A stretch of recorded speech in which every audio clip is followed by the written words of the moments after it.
Qui contrôle le narratif africain? Qui est-ce qui raconte l'histoire de l'Afrique aujourd'hui? Des millions de gens à travers l'Afrique continuent de suivre des chaînes comme Canal+, France 24, RFI, TV5 Monde, BBC, CNN et j'en passe. On nous montre toujours un narratif qui, pour la plupart du temps, est complètement différent de la réalité en fait. Ils racontent notre histoire à notre place, toujours comme ça les arrange. Et si tu crois qu'ils le font juste pour nous informer, alors laisse-moi te dire que tu es complètement à côté de la plaque. Dans cette vidéo, je vais te montrer comment est-ce que les médias occidentaux font du mal à l'Afrique et ce que l'Afrique perd en laissant l'espace médiatique à ces médias. Canal+ domine totalement le marché. Avec des millions d'abonnés, surtout en Afrique francophone, il contrôle ce qu'on regarde. Des chaînes comme RFI, France 24 et l'AFP fournissent la majorité des informations.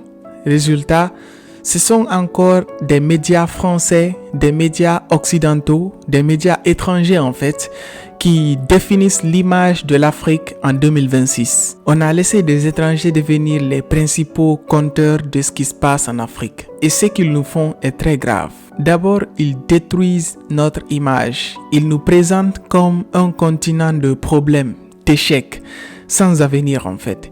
Cette image négative crée un sentiment, un complexe d'infériorité chez beaucoup de jeunes.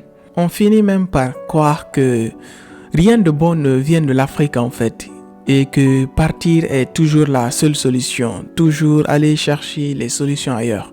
Ensuite, ils influencent notre façon de penser.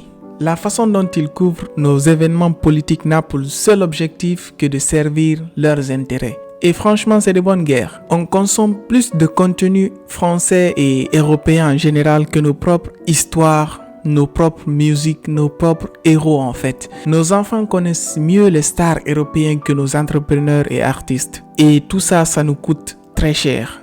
Chaque abonnement Canal+ que vous payez part en France au lieu de créer des emplois pour nos jeunes journalistes, réalisateurs et acteurs en fait. Cette mauvaise image fait aussi fuir les investisseurs et rend nos pays encore plus pauvres. On perd des milliards de dollars à cause des images, des perceptions négatives qu'ils diffusent. On perd surtout sur l'économie, sur la culture et sur notre souveraineté. Alors forcément, on se pose la question, c'est quoi la solution? Il faut consommer plus de contenu africain. Personnellement, je suis un fan de la chaîne d'Alain Foka, Afromédia, qui, comme il le dit souvent, propose le narratif africain, le vrai, sans condescendance, mais sans complaisance. Les États doivent surtout investir énormément dans l'espace médiatique. La reconquête commence par toi, ce que tu regardes, ce que tu partages, ce que tu crées en fait. Il est impératif que nous, jeunes Africains, reprenons le contrôle de notre propre histoire, de notre propre quotidien